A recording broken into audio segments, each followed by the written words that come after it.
요한복음 6장 22절에서 27절 말씀 마음을 집중하시고 함께 읽어 보시겠습니다. 이튿날 바다 건너편에 서 있던 무리가 배 한 척 외에 다른 배가 거기 없는 것과 또 어제 예수께서 제자들과 함께 배에 오르지 아니하시고 제자들만 가는 것을 보았더니 그러나 디베랴에서 배들이 주께서 숙사하신 후 여럿이 떡 먹던 그곳에 가까이 왔더라. 무리가 거기에 예수도 안 계시고 제자들도 없음을 보고 곧 배들을 타고 예수를 찾으러 가버나움으로 가서 바다 건너편에서 만나 랍비여 언제 여기 오셨나이까 하니 예수께서 대답하여 이르시되 내가 진실로 진실로 너희에게 이르노니 너희가 나를 찾은 것은 표적을 본 까닭이 아니요 떡을 먹고 배부른 까닭이로다. 썩을 양식을 위하여 일하지 말고 영생하도록 있는 양식을 위하여 하라. 이 양식은 인자가 너희에게 주리니 인자는 아버지 하나님께서 인치신 자니라. 아멘. 네, 오늘 하나님의 말씀의 제목은 양식이라는 제목으로 함께 우리 하나님의 말씀 또 은혜를 나누도록 합니다. 대한민국 사람들의 말 중에 유독 다른 나라 사람들보다 많이 사용하는 인사말이 있습니다. 그것은 바로 밥 먹었니? 아니면 식사하셨습니까? 라는 인사말입니다. 우리의 이 밥 먹었니? 식사하셨습니까? 라는 이 말은 단순히 밥을 챙겨 먹었냐? 라는 말의 의미만 담겨 있는 말이 아니지요. 이 말의 의미는 잘 지내고 있습니까? 어떻게 지내고 있습니까? 라는 이런 함축적인 단어, 함축적인 의미까지 사실 포함되어 있습니다. 이것은 우리나라가 잘 먹고 살기 힘들 때부터 사람들이 이제 옆 사람을 챙기기 위하여서 이제 사용하였던 그 유래로 시작되었다라는 이야기가 참 많더라고요. 우리 사랑하는 성도님 여러분, 식사는 하시고 오셨습니까? 식사는 하시고 오늘 이 자리 가운데 오셨습니까? 오늘 이 자리 가운데 우리가 하나님께서 부어주실 놀라운 은혜를 기대하고 또 말씀 가운데 부어주시는 하나님의 그 놀라운 은혜를 우리가 사모하며 나아가는 저와 우리 모든 성도님들이 되시기를 예수 그리스도 이름으로 간절히 소망합니다. 우리가 잘 알고 있듯이요, 이 식습관이라고 하는 것은 사실 건강과 직접적인 영향을 미칩니다. TV나 인터넷을 보게 되면 참 많은 이야기를 이 식습관과 연결시켜서 이야기를 합니다. TV와 인터넷을 보게 되면 이런 말을 하지요. 하루에 3끼는 꼭 챙겨 드셔야 합니다. 건강을 위해서는 여러 가지 영양소를 섭취해야 된다라고 이야기를 합니다. 맞습니다. 우리는요, 건강하게 먹어야 합니다. 그리고 우리가 또 잘 챙겨 먹어야 되죠. 그렇지만 우리나라 사람들 참 얼마나 바쁜 사람들입니까?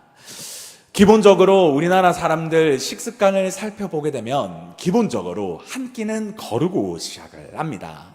그리고 더 바쁜 사람들은 하루에 한 끼만 먹고 살아가는 사람들도 있지요.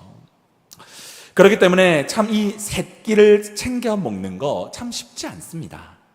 어느 정도로 한 끼는 못 먹을 때가 허다하지요. 그만큼 이 먹는 거라는 것은 우리에게 너무나도 중요한 부분입니다.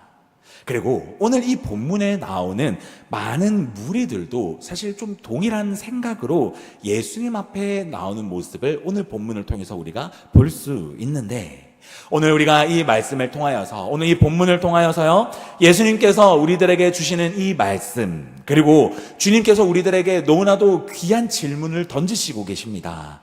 지금 우리는 무엇으로 살아가고 있으며, 무엇을 위하여 살아가고 있으며, 그리고 무엇을 향하여 살아가고 있는지 오늘 말씀을 통하여서 우리가 예수님께서 주시는 우리들에게 귀한 이 질문들을 묵상하면서 오늘 주님께서 주시는 귀한 은혜를 누리는 저와 우리 모든 성도님들이 되시기를 예수님의 이름으로 간절히 소망합니다.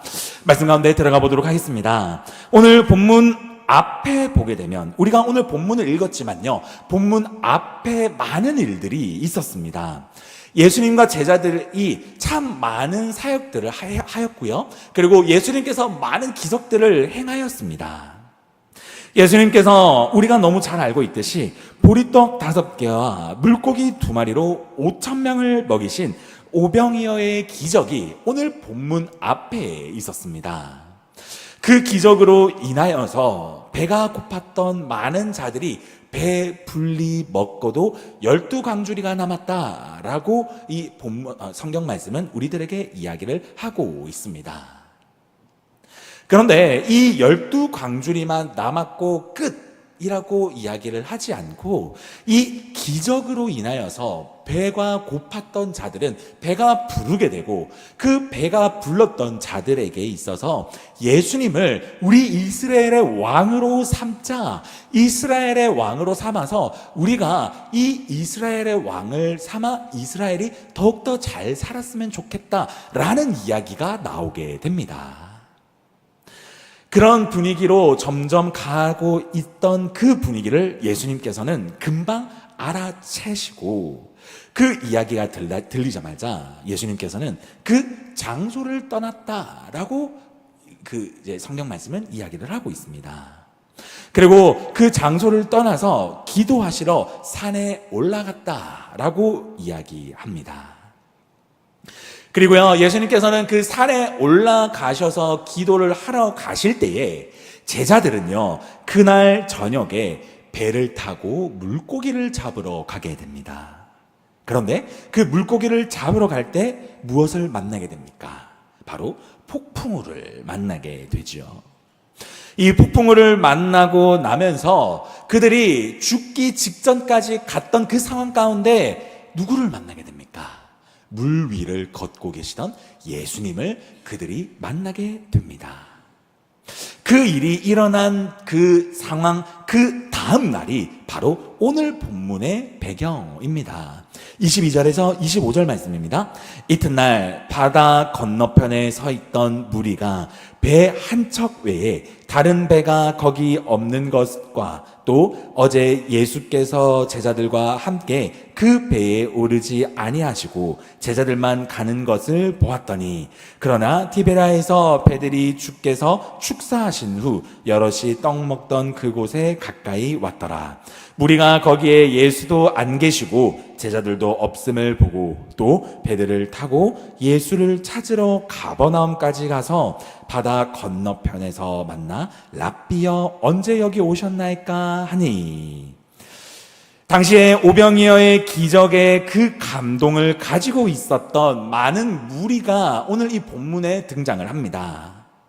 그 감동을 가지고 있었던 그 사람들이요, 그 감동으로만 끝났으면 좋은 일로 끝났을 텐데, 이 사람들은요, 이 감동의 그 오병이어의 감동을 가지고 예수님을 찾는다, 예수님을 찾으러 이들이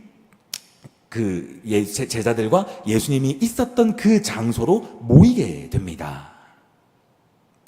오병이어의 기적이 있었던 당일 제자들이 타고 간 그 배를 보았었습니다. 그렇기 때문에 그 무리들은요, 그들이 그 다음날, 그리고 이제 무리들이 당일 그 배를 타고 있겠지라는 생각으로 그 장소에 나왔는데, 배도 없고 제자들도 없고 예수님도 없는 것을 이 무리들은 보게 됩니다. 그래서 이 무리들은요, 그 배를 찾게 되고 또 제자들을 찾게 되고 예수님이 어디에 있는지 이들은 찾기 시작하게 됩니다. 예수님이 보이지 않자 24절, 그곳에 남아있던 배를 타고 예수님을 찾으러 이들은요, 이곳저곳 찾게 됩니다. 그리고 오늘 본문은요, 가버나움까지 갔다라고 이야기를 합니다. 학자들은요, 예수님께서 오병이어의 기적을 일으킨 이 베세다 지역에서 가버나움까지의 거리를 보통 약 10km에서 12km 정도 이야기를 합니다. 당시에 그렇기 때문에 배를 타게 되면요, 이 베세다 지역에서 가버나움 지역까지 약 30분에서 약 60분 정도, 1시간 정도의 거리라라고 이야기를 합니다. 이만큼 이들은 예수님을 간절히 만나고 싶었던 마음이 컸었던 게 사실입니다. 그렇기 때문에요, 이들은요, 그 옆에 남아있던 배를 가지고 샅샅이 예수님을 찾게 된 것이죠. 그런데 왜 이들은 예수님을 다시 만나고 싶었을까요? 왜 이들은요, 다시 예수 그리스도를 찾기 위하여서 샅샅이 이 장소들을 뒤졌을까요? 이들의 마음에 대해서 예수님은요, 이 무리가 예수님을 만나자마자 예수님이 이렇게 말씀하셨습니다. 26절 말씀입니다. 예수께서 대답하여 이르시되 내가 진실로 진실로 너희에게 이르노니 너희가 나를 찾는 것은 표적을 본 까닭이 아니요 떡을 먹고 배부른 까닭이다 라고 예수님은 그 무리에게 이들이 가지고 있었던 마음을 직접적으로 말씀하셨던 것입니다. 무리들은 결국 예수님을 만나게 됩니다. 예수님은 그들의 마음을 관가하시면서 이렇게 이야기를 하셨습니다. 너희가 날 찾은 이유는 표적을 본 까닭이 아니요 떡을 먹고 배부른 까닭이다. 여기에서 예수님의 말씀하신 이 표적이라는 이 단어의 이 헬라어 원문을 찾아보게 되면 세메이온이라는 단어를 사용을 합니다. 그런데 이 세메이온이라는 단어를 우리가 살펴보게 되면 단순하게 기적, 이적이라는 단어의 의미만을 담고 있는 것이 아닙니다. 이 요한복음에서 이 세메이온이라는 단어를 전체적으로 사용하는 것을 맥락으로 한번 따져보게 되면 이 세메이온이라고 하는 단어가 가지고 있는 의미는 예수님이 누구인지를 정확하게 보여주는 표식, 예수님이 누구인지를 의식하게 만드는 사인이라는 의미를 가지고 있습니다. 즉, 이들이 예수님을 간절히 찾았던 것은 예수님이라는 분이 누구이고 왜 우리에게 기적을 일으키셨는지, 왜 말씀을 우리들에게 전파하시며 왜 하나님의 나라에 대해서 이야기하는지에 대한 그 본질적인 물음을 가지고 예수님을 찾아온 것이 아니라 단순히 내 배를 채우고 단순히 이 기적이 신기하다 보니까 또 보고 싶고 누려보고 싶고 또 예수님께서 나에게 채워주시는 것이 없나라는 그 단순한 마음이 이들 마음 가운데 가득 찼다라는 것이죠. 그러다 보니 예수님 그 한 분, 그분에 대한 것은 전혀 무감각하고 그분을 알아가고 싶지 않은 그 마음, 너희는 그 마음으로 나를 찾아온 것이 아니냐라고 예수님은 이들에게 그들의 마음의 중심을 보시고 강력하게 지적하셨다는 것입니다. 우리도 신앙생활을 하면서 우리도 예배 생활을 하고 또 우리가 이 하루하루 하나님을 붙잡아 살아가면서 각자가 가지고 있는 우리가 이 기도 제목이란 게 있습니다. 우리의 이 기도 제목을 살펴보게 되면요, 참 다양한 기도 제목을 가지고 있지요.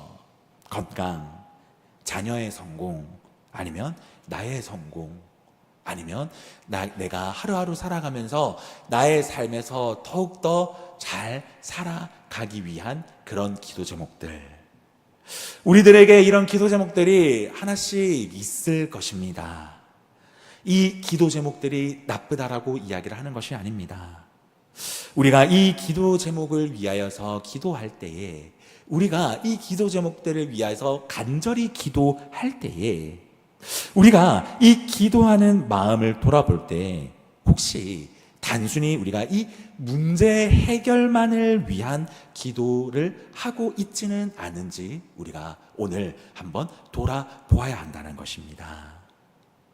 문제 해결만을 위한 기도, 문제 해결만을 위한 이 기도는요, 이 문제 해결만을 위한 신앙생활, 문제 해결만을 위한 신앙 안에서의 우리의 이 모든 행동들은 사실 우리가 문제 해결을 중심으로 살아가게 되는데, 우리가 이 문제 해결이 된다라고 한다면 그 해결 뒤에는 더 큰 문제 해결만을 위하여서 우리가 하나님을 바라보고 하나님을 예배하며 하나님을 붙잡을 수밖에 없는 신앙생활을 할 수밖에 없습니다. 반대로 이야기하면 무엇입니까? 우리가 우리의 신앙생활에서 문제가 중심이 된다라고 한다면, 문제만이 중심이 된다라고 한다면, 문제만을 위한 우리가 예배를 드린다라고 한다면, 문제 해결만을 위한 기도를 올려드린다라고 한다면, 그 뒤에 계시는 예수님이 우리의 신앙생활에서 보이지 않을 수밖에 없다라는 것입니다. 우리가 그 문제 해결만을 우리의 중심으로만 바라보고 있다라고 한다면요, 나를 사랑하시고 나를 위하여서 하루하루 기도하시고 나를 위하여서 중보하고 계시는 그 예수님이 우리의 마음 가운데서 보이지 않을 수밖에 없다라는 것입니다. 그렇게 된다라고 한다면요, 문제 해결을 바라보는 우리의 신앙생활 가운데 아이러니하게도 우리의 마음은 주님과 멀어질 수밖에 없는 신앙생활을 할 수밖에 없습니다. 주님이 진짜 우리에게 원하시고 바라시는 것이 무엇인지, 주님을 알아가고 싶어하는 그 마음, 주님을 더욱더 사랑하고 싶은 그 마음에는 관심이 없고, 우리가 주님의 손, 주님의 능력의 손, 주님께서 우리를 만져주시고 우리에게 해결을 원하시는 그 주님의 손만을 우리가 지금 계속 구하고 있지는 않은지 오늘 이 본문을 통하여서요, 우리가 좀 돌아보기를 소망합니다.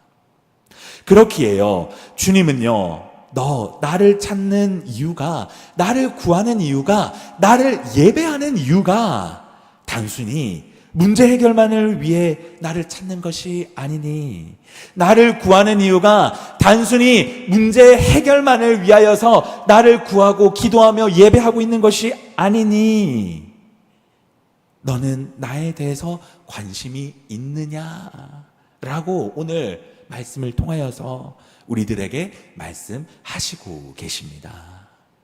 마치 누구처럼요, 오늘 본문에서 그렇게 예수님을 찾고 싶었고 예수님을 만나고 싶고 그러여서 엄청난 그 먼 거리를 걷고 배를 타고 열심히 찾아다녔던 그 무리와 같은 모습과 마찬가지 말입니다. 그렇게 해요, 오늘 우리가 이 본문을 통하여서요, 오늘 이 무리들을 통하여서, 무리가 행동했던 것을 통하여서, 그리고 이 무리가 예수님 앞에, 예수님께서 그들에게 그 마음의 중심을, 너희는 나를 찾는 것이 아니라 너의 문제 해결만을 위하여서 나를 찾아왔구나 라는 것처럼 오늘 예수님께서는요, 우리들에게 질문하십니다. 지금 너희는 무엇을 위하여 살아가고 있니? 혹시 지금 내가 내 앞길에 예수 그리스도를 예배한다라고 예배하지만 그 예배의 목적이, 그 예배의 중심이, 그 기도의 중심이 혹시 문제 해결만을 위하여서 예수 그리스도의 이름을 빌려 쓰고 있지는 않니? 라고 오늘 예수님은 우리들에게 진지하게 질문하고 있습니다. 나의 앞길만을 위하여서, 나의 성공만을 위하여서, 나의 문제 해결만을 위하여서 예수님께 기도는 했지. 예수님이 우리를 바라보시며 우리의 가정을 바라보시고 우리의 영혼을 바라보시며 또 우리 한 사람 한 사람의 삶을 바라보시면서 예수님께서는 지금 어떤 마음을 가지시고 계시는지, 예수님이 나의 모습을 바라보시면서 나를 얼마나 사랑하시고 계시는지, 그리고 예수님께서 우리를 바라보시면서 진짜 우리의 삶에서 어떤 마음으로 살아갔으면 좋겠다라는 그 살아가기 원하는 그 예수님의 마음에 우리는 진짜 관심이 있는지 우리가 오늘 이 말씀을 통하여서 돌아봐야 될 줄 믿습니다. 예수님은 무리들에게 이 무거운 질문을 던지시듯 오늘 우리들에게 이 질문을 던지시고 계십니다. 우리 사랑하는 고항교회 성도님 여러분, 예수님께서는 예수님을 찾아온 무리들이 예수님 그 자체에 관심을 가지고 예수님의 마음을 사실 조금이라도 이해하고 또 예수님이 이 무리에 대해서 정말 그 영혼을 사랑하는 그 마음에 관심이 있었다라고 한다면 주님은요, 이 무리들에게 다른 반응을 보였을 것입니다. 예수님은요, 이 멀리서 찾아온 무리들에게 다른 말씀을 하셨을 것입니다. 내 사랑하는 아들, 내 사랑하는 딸들아, 잘 찾아왔다. 이렇게 말씀하시지 않으셨을까요? 주님은 그만큼 이 주님의 마음을 헤아릴 줄 아는 자들을 찾으시고 원하신다라는 것입니다. 주님은요, 주님의 마음을 헤아릴 줄 아는 자들의 이 마음을 너무나도 기뻐한다라는 것입니다. 주님은요, 나의 마음만 이야기하는 자가 아니라 나의 문제 해결만을 이야기하는 자가 아니라 어떻게 하면 주님의 마음을 시원케 해드리고 어떻게 하면 주님의 마음을 헤아리고 어떻게 하면 주님께서 나를 바라보실 때 그 주님의 눈빛만을 바라보더라도 주님이 나에게 어떤 마음을 가지시고 계시는지 그것을 딱 캐치할 줄 아는 그런 자 주님께서는요, 오늘 우리들에게 찾으시고 계시는 줄 믿으시기 바랍니다. 그렇기 때문에 주님은요, 주님이 우리를 바라보시면서 어떤 생각을 하시는지에 대한 관심을 우리는 가져야 된다라는 것입니다. 그 관심을 가지는 자, 그 주님의 마음을 시원케 해드리는 자, 주님의 눈빛만을 보더라도 주님이 우리에게 어떤 마음과 어떤 생각을 가지는 것을 알고 있는 자, 주님은요, 오늘 이 예배를 통하여서 찾고 계신다라는 것입니다. 주님은 그런 자들을 오늘도 찾고 계십니다. 주님은요, 그 주님의 마음에 항상 관심을 가지고 주님의 마음을 시원케 해드리며 주님께서 하루하루 살아가실 때 주님의 마음으로 살아가기를 원하고 또 그것에 대해서 열심을 다하는 자를 오늘 이 말씀을 통하여 찾으신다는 것을 믿으시기 바랍니다. 우리가요, 그렇게 살아가야 된다는 것입니다. 우리가 단순히 이 문제 해결만을 묶여 살아가는 것이 아니라 그 단순하게 그 문제 해결을 뛰어넘어서 그 문제 해결 위에 계시는 예수님은 지금 나를 바라보시면서 나에게 어떤 마음을 가지고 계시는지, 그 주님이 나를 바라보시면서 그 나에게 어떤 눈빛으로 나를 바라보시고 계시며 그 눈빛 안에 있는 그 주님께서 나에게 어떤 마음을 가지시는지, 그리고 그 마음으로 주님의 마음을 시원케 해드리는 그것을 우리가 캐치할 수 있는 그런 자가 되어야 한다는 것입니다. 그렇다고 한다면 우리가 어떻게 해야 될까요? 우리가 어떻게 하면 이 말씀을 이루어 나아갈 수 있을까요? 우리가 어떻게 하면 주님의 마음을 조금 더 시원케 해드릴 수 있을까요? 그것은요, 오늘 본문의 마지막에 보게 되면 주님께서 말씀하시고 계십니다. 27절 말씀입니다. 썩을 양식을 위하여 일하지 말고 영생하도록 있는 양식을 위하여 하라. 이 양식은 인자가 너희에게 주리니 인자는 아버지 하나님께서 인치신 자니라 라고 이야기하면서 주님이 오늘 이 말씀의 결론을 말씀하시고 계십니다. 이것은 예수님이 예수님의 마음을 아는 자들에게 주실 그 양식에 대하여 양식에만 관심을 가지는 것이 아니라, 문제 해결에만 관심을 가지는 것이 아니라 양식을 주시는 분, 양식을 만드시고 양식을 우리에게 주시는 그 인자 되시는 예수님, 그 예수님 앞에 우리가 예수님 그 자체에 관심을 가지고 예수님을 더 구하며 나아갈 때에 주님은 우리에게 더욱더 채워주시리라. 내가 너희의 마음을 채워주시리라. 내가 너희의 모든 어려움을 채워주시리라 라고 우리들에게 말씀하시는 줄 믿으시기 바랍니다. 중요한 것은 양식이 아닙니다. 중요한 것은 문제 해결이 아닙니다. 중요한 것은 나의 어려운 것이 해결되는 것이 아닙니다. 중요한 것은 그 문제 해결, 그 양식 위에 계시는 양식을 주시는 분, 우리에게 그 양식을 주시는 예수 그리스도를 우리의 마음으로 그분을 향해야 된다라는 것입니다. 양식을 사랑하는 것이 아니라 양식을 주시는 분을 사랑하는 마음, 양식은 주시는 분의 그 마음을 헤아릴 줄 아는 사람, 양식을 주시는 그 분의 마음이 어떤 마음인지 그 마음을 헤아릴 줄 아는 자, 주님은 비로소 그 인생 가운데 하나님의 일을 허락하시고 하나님의 놀라운 일을 허락하시며 하나님께서 문제 해결뿐만이 아니라 하나님의 놀라운 은혜까지 그 인생 가운데 허락하시는 줄 믿으시기 바랍니다. 그래하여서 우리가 오늘 이 말씀을 통하여서 지금 내가 문제 해결만을 위하여서 달려가고 있다고 한다면 우리의 눈이, 우리의 마음이, 우리의 신앙생활이 더욱더 넓어져서 우리가 그 양식을 주시는 분, 하나님 되시는 그 예수 그리스도의 이름을 붙잡으며 주님께서 우리들에게 더욱더 놀라운 양식을 주실 것을 기대하며 나아갈 때 주님은 문제 해결뿐만이 아니라 그 문제 해결 위에 있는 더욱더 놀라운 은혜를 부어주시고, 그리고 그 은혜 가운데 주시는 예수 그리스도의 마음을 우리가 더욱더 깊숙이 이해하고 더욱더 예수님의 마음을 닮아가면서 예수님의 눈빛을 바라볼 때 지금 예수님이 나에게 대해서 어떤 마음을 가지시고 또 내가 어떻게 살아가야 되겠다라는 그 주님의 마음을 시원케 해드리는 그 마음을 우리가 가질 수 있다라는 것입니다. 말씀을 마무리하도록 하겠습니다. 지금 내 마음은 어디로 향하고 있습니까? 지금 내 마음은 어떤 목표를 향하여 달려가시고 계십니까? 혹시 아직도 내 신앙생활은, 아직도 나의 기도의 방향은, 아직도 내가 주님을 붙잡고 있는 그 방향이 혹시 문제 해결만을 위하여 달려가시고 계시지 않으십니까? 혹시 나의 성공을 위하여만 달려가시고 계시지 않으십니까? 자녀의 성공만을 위하여 달려가시고 계시지 않으십니까? 오늘 이 말씀을 통하여 기억하시기 바랍니다. 양식을 주시는 그분의 마음을 우리는 헤아려야 될 줄 믿습니다.